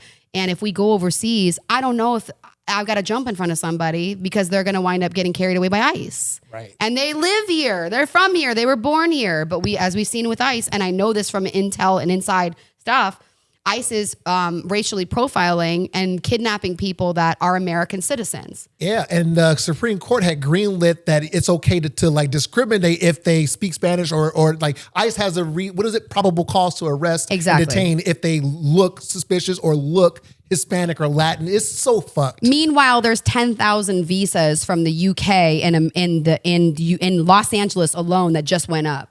Right. Of white people. Right. But you're not going after them. And then, you're not going after anyone with a British accent. Right, exactly. And then what about people from South Africa, like the white people from South Africa earlier this year that Trump had imported from South Africa because they were discriminated against? That was my favorite in the same breath, too. Right. It was within less than 24 hours. He was like, we got to get rid of these immigrants. You know what? White South Africans, you should come over here because you're getting you're getting uncomfortable. I don't know how many more things he can say that are blatantly, absolutely racist. Yeah. And people being like, but they have to, if people admit that he's racist, they have to admit that they've said and done racist things too. Exactly. And unfortunately, a lot of people are, it goes against, they're like, well, I'm a good person. You can be a good person and not realize that you're racist. Exactly. It's okay. Exactly. Just undo some stuff. You're fine. But yeah, with filmmaking, it's a lot of conversations. I'm watching a lot of people not know the future of filmmaking. So it's making it difficult for them to make decisions and say yes to projects. So, I've got a couple projects right now where we're fully funded, we're out to cast, and, I can see where it's like there's a lot of powerhouses and celebrity names and star names that I need for my projects to be greenlit, for instance. Like I need a certain level of name, right? Mm-hmm. I have some other projects that don't need as high a name, but these ones do, which is fine. But I'm watching as a lot of people are just going like they don't feel safe at all. And so because of that, they're going overseas and they're just checking out of filmmaking for a bit because it's very difficult to access art and access anything, business, relationships. It's very difficult. Just like we said earlier about crime rates going down and everything, right? When your basic needs are not met, safety is a basic need. So when you don't feel safe, it is very difficult to make decisions, to make money, to pick partners, to even try and get into a relationship, to make business deals. So this right now is creating a container of lack of safety in our cities, in our homes, with our neighbors. Even with the red side, with the alt-right, they're being programmed with so much propaganda that's your neighbor's going to kill you. Your neighbor's going to kill you. That black or brown person's going to kill you. Watch out for everybody. They don't feel safe. Right. And what's happening is that we're actually not safe. We're not safe. Right. And so you're hyper-militarizing police because you don't feel safe. You're literally being programmed with propaganda because they are finding your wounds, they are finding your insecurities, and then they're throwing them in your face in order to get your rights. But you think that they're on your side. So when people don't feel safe, you make really stupid decisions or no decision at all. And that's what we're seeing right now. Yep. Couldn't have said it better. Whew. Like, go all the way the fuck off. And that's crazy is we all want the same thing. We all want safety. It's like, stop voting against my rights. Yep. Exactly. Right? All the Beckys out there, when you hear someone say something racist, check them. Right. All my white dudes out there, when you hear another white person say something racist or sexist, check them. Yeah. Hey, bro, don't do that. Right. Doesn't matter if it's family, your friends, check the fuck out of it. Like, let them know, hey, that's not right. Yeah, Nana, I don't care. No, Nana, you can't say that shit. That's wild. Wipe that look off your face. Exactly. Come on, Mildred. Mildred, I'm done with your shit. I'm done with your fuckery. Mildred out there in these streets making faces. Stop. Be nice to people. Exactly. Don't clutch your pearls at me.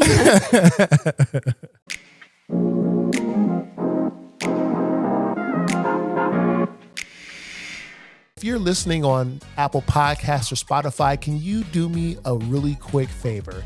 Can you please rate and review this podcast? Like hit that 5-star review, because, and I do read all the reviews because this helps me know how this podcast is helping others and how, you know, this podcast is serving you, because my job as a host is to serve you this podcast the way that you would prefer it to be.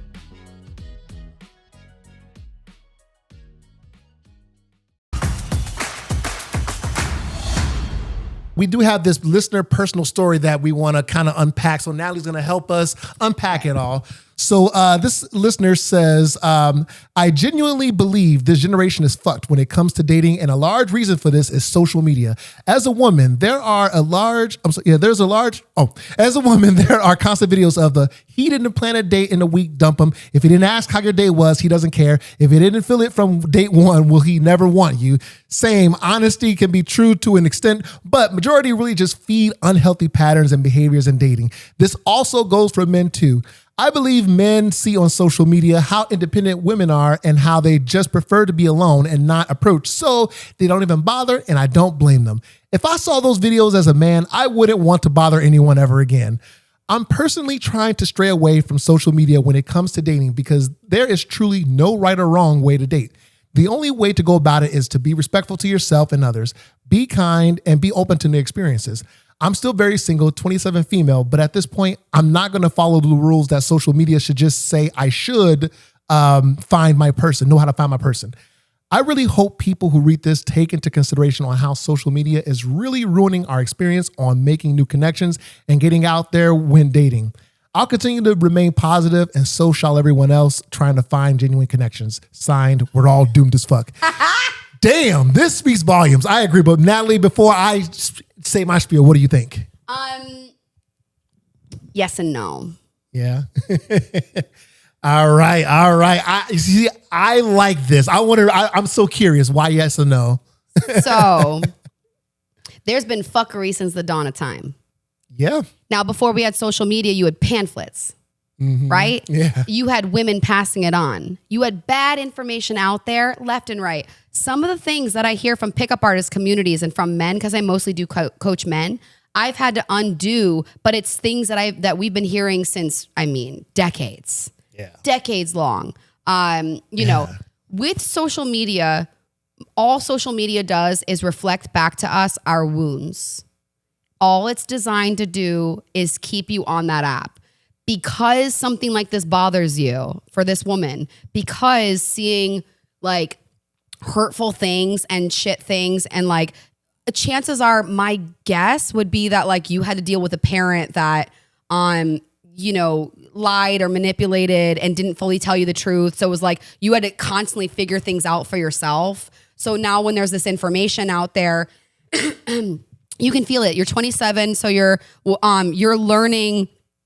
27 for all females in a lot of countries and cultures. That's our age when we break out of social programming and we start questioning things, because we're still told, even, and now this is where I'm telling that this has been around since a long time. Women are still taught and told to this day that if we do not have married with children by the age of 30, that we are a spinster and that there's something wrong with us. This has come from since like the 1600s. Yeah. Okay. 1400s even. That is something that it's like, if you are not married with children by X date, by 30, you are a spinster. And in high times in society in London, you would actually be considered a spinster, and then you weren't even out on the market anymore. You didn't go and dance around with the things, with men, with thing. You had to go sew because you're fucked. Right. Yeah. So I share this to say that at 27, all of us actually wind up breaking out. Men is about 30 to 33. Women is 27 to 30. We freak out. That's why usually men will know on this one, usually I'll have men that will call me up and be like, Coach, I don't know what happened. Out of nowhere, she just said, I don't know myself and I need to figure myself out, and left the relationship. What the fuck? And I'm like, was she 27? And that male can be 50, 30, 20, any age. I'll know their age, and I'll go, was she 27? They're like, how did you know that? I've been doing this for over 8 years. So what this shows us is that, one, she's doing an amazing job because she's realizing that society does lie to us, and that when you feel something inside, listen to your intuition, start seeing what it means, right? And social media is a reflection. There's a lot of misinformation out there, but if it wasn't social media, it would be the groups of women that we were around. It would be the groups of men that we're around. Information right in front of our faces, the subliminal messages, the different things. We still get bad information because what she just read, that was on a pamphlet that I saw once from something that was written in like the early 1900s. Yeah. So just know that there's bad information out there for sure. So focus on the good and start following people that like have what you want and pass on good information, and you'll feel it in your stomach. You'll feel it when something's accurate. So yes, I do think that the rise of information, she's not wrong on this one though. This is where I say yes. She's correct on this one. The rise of hatred and the rise of misinformation is creating bigger echo chambers where you're getting like, these groups and these incels and people in communities. We've had that before though. You have groups of people that hate other people for their skin color. You have groups of men that hate other women and they beat them and abuse them, right? So we've had this for a really long time. It's just now some of these people get a microphone and have platforms and create hatred. Look at Nick Fuentes. Oh, yes. And for those of you that are asking, who is that guy? That's the guy that said, what was it? Like, your body, my choice. Your body, there you go. Your body, my choice. And he had to flee Chicago because he was out in LaGrange and they doxed his house. Yes.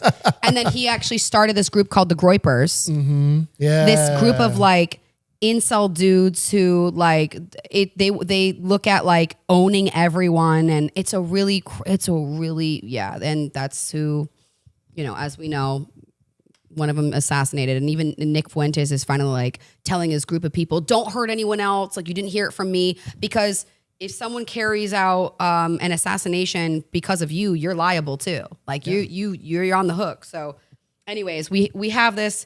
I hear her. I am a little nervous about the rise in hatred. So I do agree there's some, I see it, but I keep focusing on, since the dawn of time, you have men and women wake up and pull other people through. What's happening right now is this is a cycle because people become asleep at the wheel for so long and we get complacent. You have things like Gaza. You have things like even the Jewish community with Holocaust. Now their pain and trauma is turned into allowing Netanyahu to abuse people, right? And murder people. And we have the rise in racism.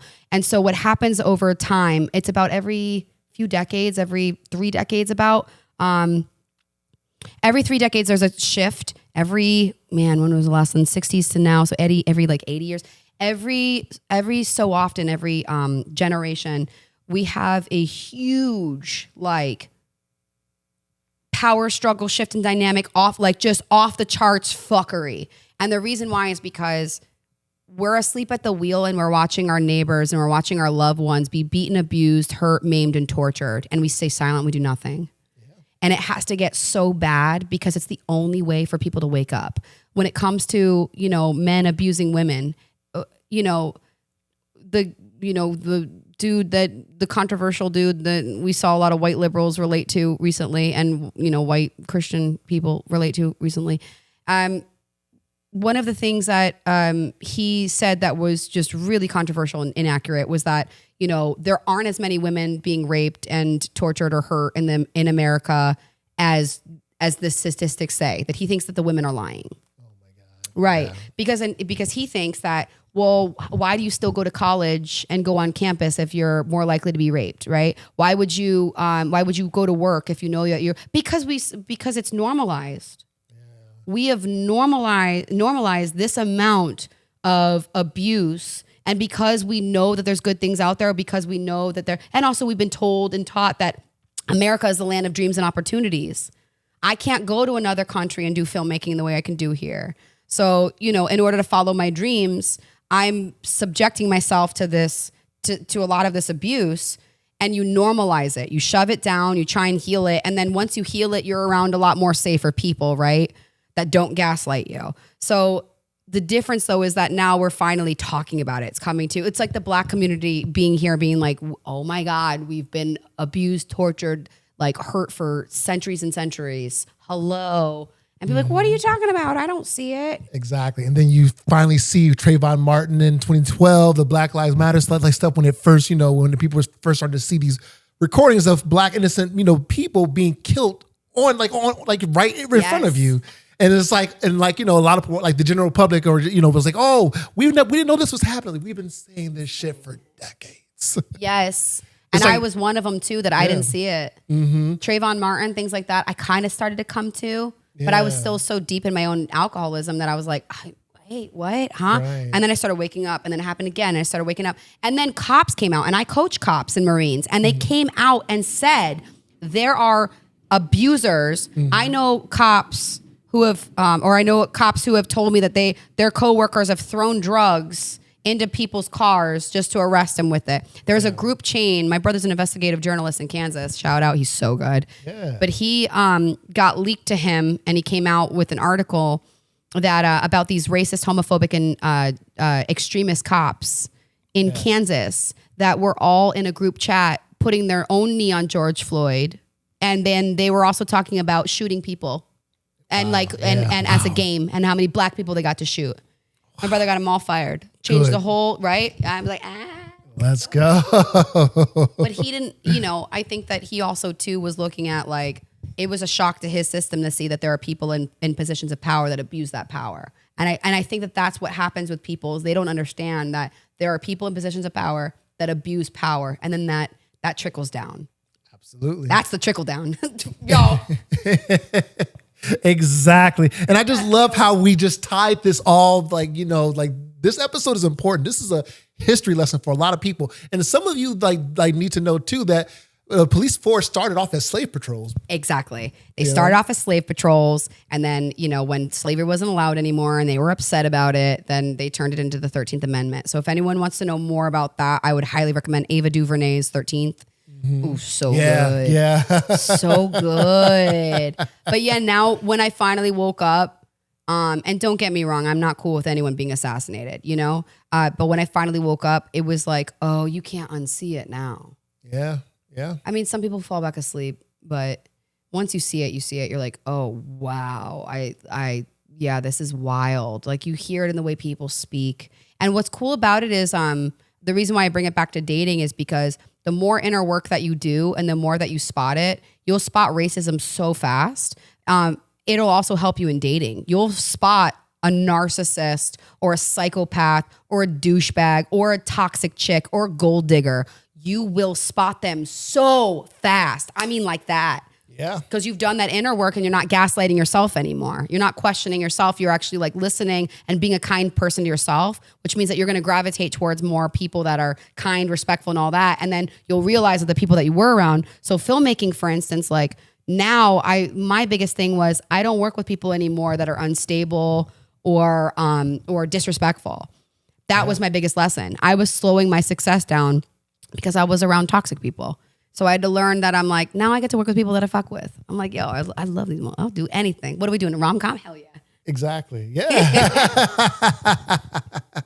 Right. You know, you've gotten to the point where it's like you can choose like the people that you want to work with and the productions that you want to put on. So yep. And I teach my clients how to do this. I teach you how to be the chooser in your life. Yes. We don't do that by bypassing, spiritual bypassing, gaslighting, or ignoring. You don't. You actually go with, because that's called toxic positivity. You know, race is a social construct. Yeah, that's being used, Becky. What the fuck? What the fuck? Your anger is a low vibration. That lets you know something's wrong. Right. Pay attention. So, you know, I teach people how to actually become the choosers in their life, because that way you can choose what opportunities you want, or like, this is how you manifest. Yeah. It's all right there. Oh, I love it.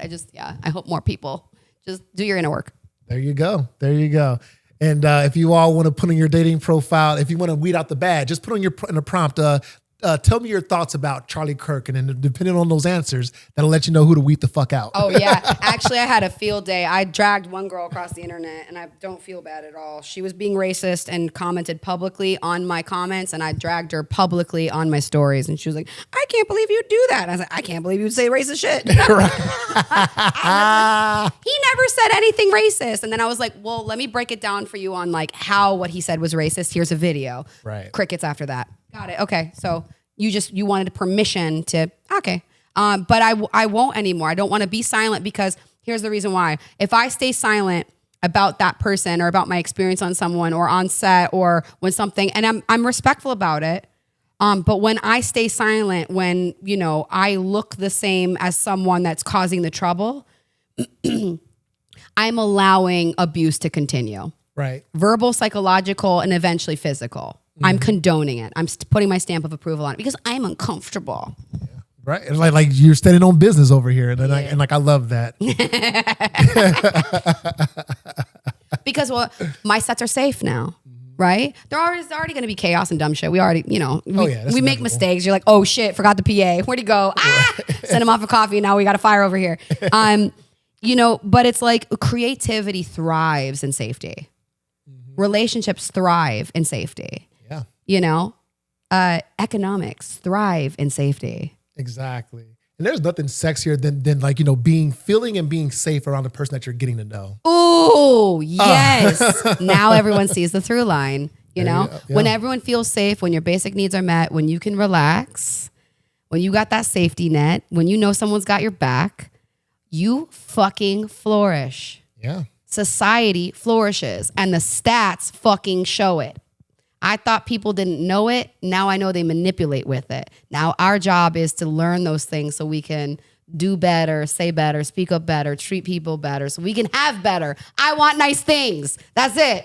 I'm a coach and coaching on this shit because I want peace. I want justice. Yeah, I want peace. I want justice. I want nice things. I want to be able to walk around the street without freaking out. You know, I want all of that. I would like that. I would like to be able to eat food that doesn't kill me. Exactly. Get me nice things. Fuck this. Right?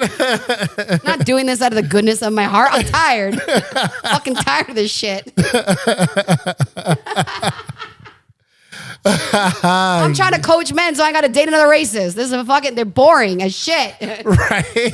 Knock it off. Good, and I coach good men how to be great, because when we have good people stepping into positions of power, game over, game changes. We got it. So more good people need to stop doing the people pleasing thing. Just step in, be good, and that's what I do. Is I teach really good people with good hearts how to remove their bullshit, so that way, like, you know, assholes stop winning.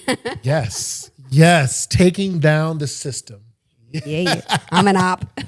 Yes, taking out the ops.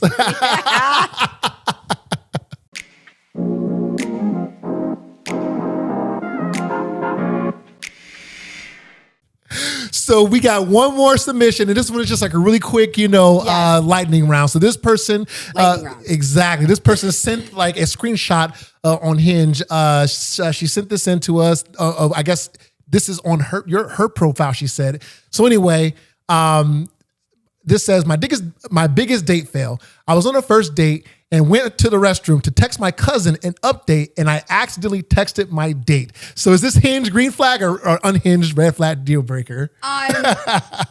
Shoot, I don't know, because I'm just kind of glad that they said it, because that's funny, and honestly, that's God right there. Right? That person needed to know something. They needed to find out, whatever. So for me, it would be a red flag. Yeah. Only because one, you're sharing somebody else's info, right? You're sharing about that. It's funny, but I mean, we're sharing a joke at someone else's expense. Unfortunately, yeah. So it's funny, don't get me wrong, but for me, I'm looking at it and I'm going like, why are you having bad dates? Yeah. Yeah. I don't really have bad dates. And if I do, I see the best in them. Yeah. So I'm like, okay. And I'm also going to look at that and go like, how far along was that? How long ago was that? You know, how many bad dates? Like it's a mixed bag. It would be like a yellow flag. Yeah. We'll call it yellow. Yeah. We'll do that. Absolutely. Because I agree. I definitely understand that, you know, she's probably texting her cousin, letting her know, like, you know, I'm safe, or giving updates about the date. Like, yeah, this is the guy that that I'm seeing or on the date with. But yeah, I can only imagine what the guy was like when he got that text. I know. She had to have dipped out the bag. Right. I'm so sorry. It's like, how do you come back from that? I've done that. That's one of my fears, is I've accidentally texted some people things that was meant for someone else. And I'm like, oh yeah, we're all a victim oh yeah, we've all done it. So I double check. But that's one of those things where it's like, now you're going to pay more attention. You're going to be in the moment. But yeah, if I saw a dude saying that, I mean, yeah, yellow. I'd have to see the rest of their profile. Absolutely. Absolutely.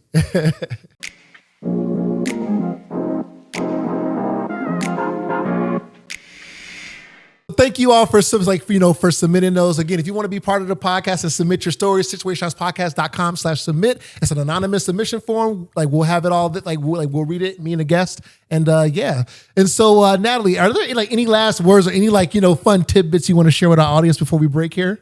You know what? Yes. I think that dating, economy, everything. I think right now what we need is more community. We need to be a team. So what that means is, like, if you see something, say something, right? We've talked about this before. We've seen that before as a hashtag, but I think we need to bring that back. For instance, we all know when we have a friend who's doing something that's racist or sexist or rude or cruel or mean. And because it doesn't affect us, we say nothing. But because we're not on the receiving end of it. I saw, and I love this, I've reshared it a few times, but there's this stand-up comedian who, during his special, he talked about how he had a friend of his for 8 years was, rude and disrespectful to women, but he just, brushed it off, and that guy wound up raping one of their female friends. Oh my goodness. And the thing is that, like, he said when he looked back on it, like, he saw those behaviors. Yeah. He saw how disrespectful his friend was. He saw and he never said anything. Wow. And he was like, that's on me, And men, so what happens is that, like, for instance, there's so many men out there that are so upset with women who are like, they're watching these TikTok videos that are like, women are screaming, women are so upset, women hate men. And it's like, no, those women were abused by men and they're in trauma right now. All it is clickbait being used against you. And it's like, and instead of coming up and being the solution to the problem and being like, hey, maybe you should check your guy friends. And women, we're doing it too. We're also helping. We're also in it. But it's like the main abusers are men, and then predominantly white men. So it's like, if we can get to the key and the root issue of, like, hatred, sexism, abuse, verbal abuse, mental, physical, emotional, racism, if you check that at its root and you hold someone accountable, like, hey, Frank, no, I'm sorry, my dude, you can't. I had someone say the N-word to me. A white dude said the N-word to me a couple weeks ago. He was telling me a story about how he doesn't use the word anymore, but he said the word. Right. And I said, hey, don't say that with me. He's like, well, no, I'm just sharing. I'm like, I don't say that to me. I used to be drunk a long time ago and people gave me permission and I did not have permission to say it. And I will never, and I was like, around me, I don't want me or you to ever feel comfortable even slipping with that word. So do not say it around me. He's like, oh, if you're going to be sensitive. I was like, that's not sensitive. Do I sound sensitive to you? Do I sound sensitive? Right. Look, I will drive out there and show you what the fuck. I do not care. Like, exactly. Do not say that word around me, period. End of story. Do I need to repeat it?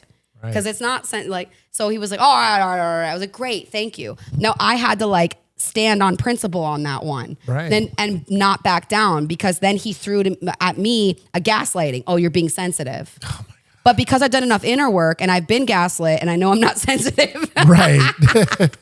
I'm Irish, Italian, we are built different. But I've had to do a lot of work on that because here's the truth. I have sensitivities because I'm vulnerability, because I'm an artist and I feel things for humanity, which is actually a strength. I pick up other people's stuff like that. It's amazing. And I turn it into a company.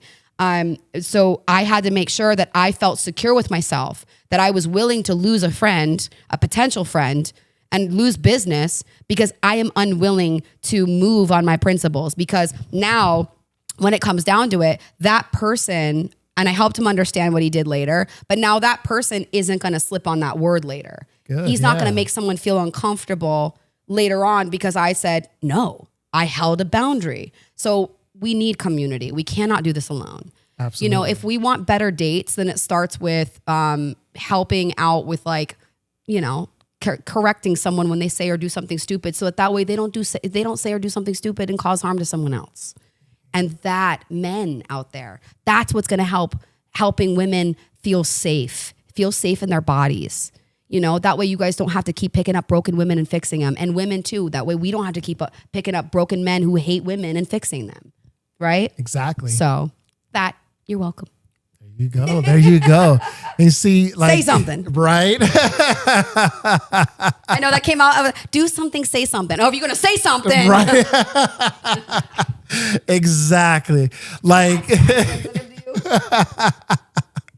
like, if anything, this episode should teach you all about speaking up, doing the right thing, advocating, and looking out for people, looking out for people and speaking the fuck up. Yes, we need it right now. Do the virtue signal. Let us know I am safe from being a dumbass. Exactly. Mark's safe from being able to pronounce acetaminophen. Oh yeah, I said it. Out of here with that shit. Right. I got dudes in my DMs that are like, but he's gonna help, and I was really scared of vaccines. I'm like, my guy, I'm literally getting my rights ripped the fuck away. There's black men being lynched this week. Right. I don't give a fuck about your vaccine. Okay. Right. Oh my God. Exactly. I'm literally getting men like follow me and tell me and like stalk me and then go, fuck this bitch. Like there's a rise in hatred. Yeah. People feel entitled to their hatred and their racism right now. I'm being affected by it. And I'm a coach. I've gotten followed several times to my car by men. And then they got upset at me when I didn't give them my number. Wow. Right? And then you get these other men that are like butthurt right now. And I coach men. I love you guys, but come on. Men in too damn much. Yeah, bro. Like, calm the fuck down. Like, you're more upset. I can't believe she's a gold digger. I'm getting fucking like harassed over here. Like, right. Oh, goodness. Stalked, followed, and threatened. And you're like, I'm upset with her because she didn't text me back. Right. No. That is bad. You deserve. Hire me. I'll fix it for you. Natalie, you have been such a bright presence on this show. Oh my goodness. I am just so touched by your presence. Is just, blessing people with like such good information. Thank you so much. Thank you for holding space for this and like let me be me. Absolutely. You are an official friend of the podcast, meaning you can come back whenever. And you know what? We got like the midterm elections coming up. Y'all need to fucking vote, especially right now. Vote in the midterms. Yes. You know what? We may need to have you back on to talk about that shit around that point. Yeah, you know what? That'd be good to go through because that used to conflict me. I couldn't figure out who to vote for. And just because it says Democrat doesn't mean that's the one, right? Yeah. Although most of the time right now, it's like just when it says Republican, it's definitely not the one. Exactly. Like that's where it's like Republican, racist and out loud about it. And then Democrat, like one of them secretly racist, but I can't figure out which one. Right. Like one of them's making money off of like all the bad things and I got to figure So, wolf and then wolf in sheep's clothing, but like, we got to find like we need the more Mamdanis. Yeah. Oh, I love him. Oh yeah. Oh, yeah. Like the mayor of New York. Yeah. Oh my God. Yeah. Oh goodness. He's everything. More him. Absolutely. Absolutely. Anyways, on that, yeah, that'd be the those type of men. More of that. Yes. Be more like him. There you go. Would you mind sharing like with our listeners where they can find you, website, Instagram? Let us know your handles, all that stuff. Yes, I'm at Natalie Stavola everywhere. I'm mostly on Instagram, so find me there. And then YouTube as well. I think it's Natalie Stavola Coach. And you can find me at nataliestavolacoach.com. I have my 90-day program up there. You can either get with me for coaching with business or with dating, or I do a mixture of two, but usually it's a 90-day coaching program. I take you from toxic to triumph or from stuck to unstuck, just getting you into that next level. And yeah, those are the ones. All right. That's it. Find me there, Natalie Stavola. Love it. And if you're watching on YouTube or Spotify, you just saw our socials pop up there, and all of our links will be in the description of this episode for you to click on and check out and work with Natalie. Awesome. And whether you're on a boat, a plane, a train, hey, maybe you could be even one of Natalie's clients. You could take Situaseans podcast with you wherever you go. We are everywhere. Look us up, follow, like, subscribe. And if you have any thoughts on this episode, comment below and let us know. All right. And with that, I will see you all back here for the next episode in a couple of weeks. Woo! Thank you for having me.